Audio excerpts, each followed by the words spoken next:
Shalom semuanya, selamat pagi. Puji Tuhan, kita berjumpa kembali dalam Morning Blessing di hari Rabu ini. Saya mengajak setiap kita untuk melihat firman Tuhan dari 1 Timotius pasal yang keempat, ayat yang ke-7 sampai dengan ayat yang ke-8.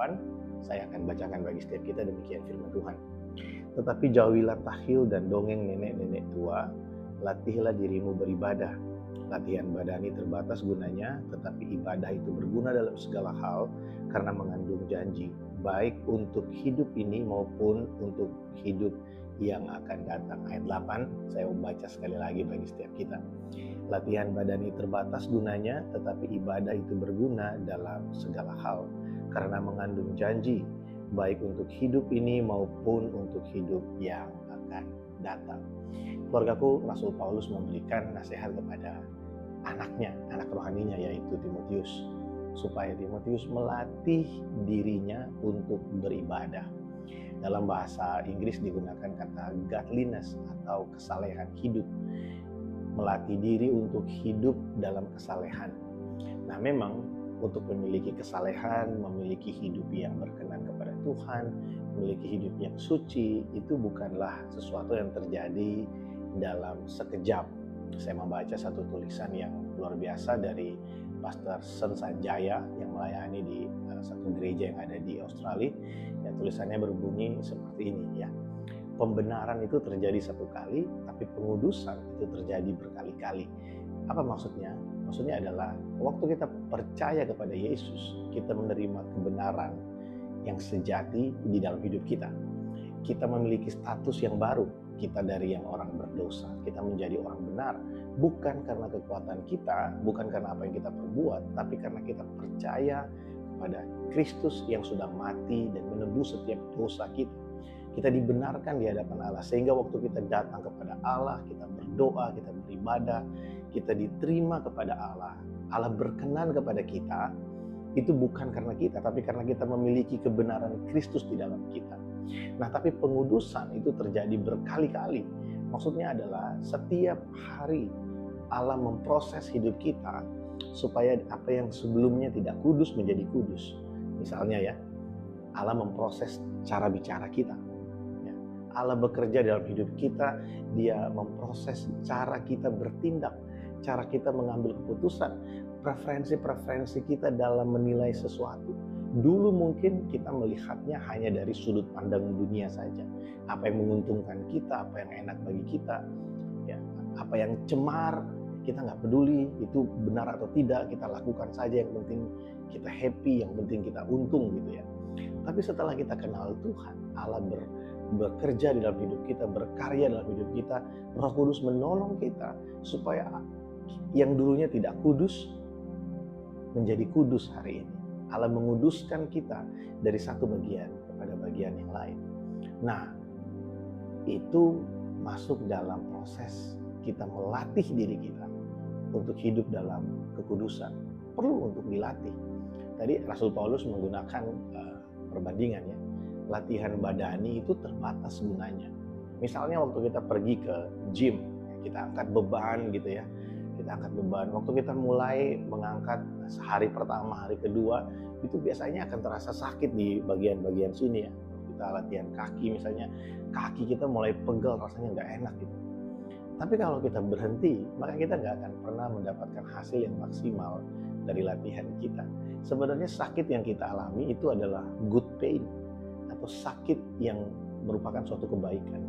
Karena sakit yang kita alami ketika kita latihan, ketika kita exercise, itu mengerjakan sesuatu yang bermanfaat bagi tubuh kita.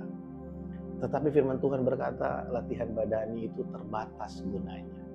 Tapi ibadah atau hidup dalam kesalehan, melatih diri untuk hidup dalam kesalehan, itu banyak sekali manfaatnya. Bukan hanya untuk hidup yang sekarang, tapi juga untuk hidup yang akan datang. Karena mengandung janji. Apa maksudnya? Maksudnya adalah ketika kita melatih diri kita untuk hidup dalam kesalehan, ketika kita melatih diri kita untuk hidup sesuai dengan firman Tuhan, maka ada janji-janji Allah yang akan terjadi di dalam kehidupan kita sebagai konsekuensi dari ketaatan kita, konsekuensi dari usaha yang kita lakukan. Sama kan seperti kita latihan ya. Waktu kita exercise, dan berat badan kita turun, ya, itu sebuah konsekuensi. Adalah konsekuensi ketika kita rajin olahraga, ya, maka berat badan kita turun. Ketika kita rajin olahraga, maka banyak hal yang dulunya secara perhitungan waktu diperiksa jelek jadi bagus. Itu semua konsekuensi dari apa yang kita kerjakan, mengandung janji. Tapi ibadah itu mengandung janji yang lebih mulia, karena bukan hanya berbicara tentang hari ini, tapi sampai ke kehidupan yang akan datang.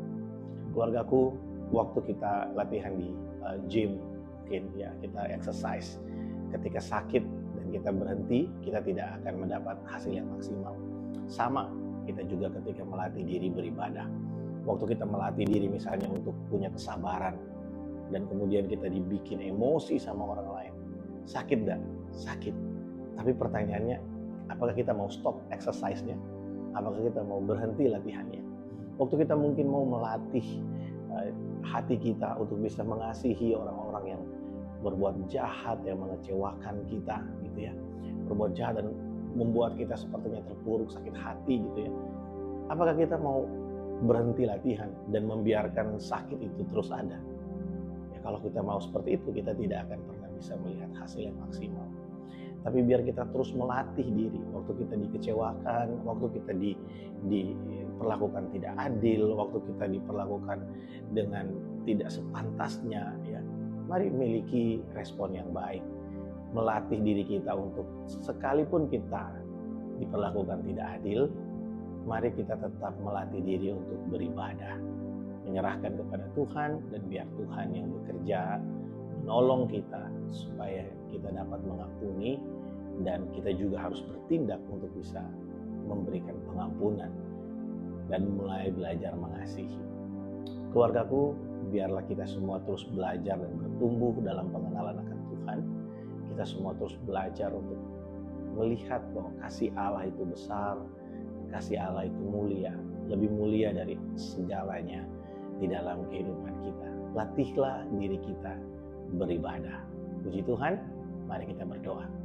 Bapa, terima kasih untuk pagi hari ini. Kami bersyukur untuk kebaikan kasih setiamu bagi kami.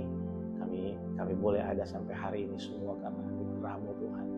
Dan kami sungguh bersyukur karena Engkau setia dalam segala hal di dalam hidup kami.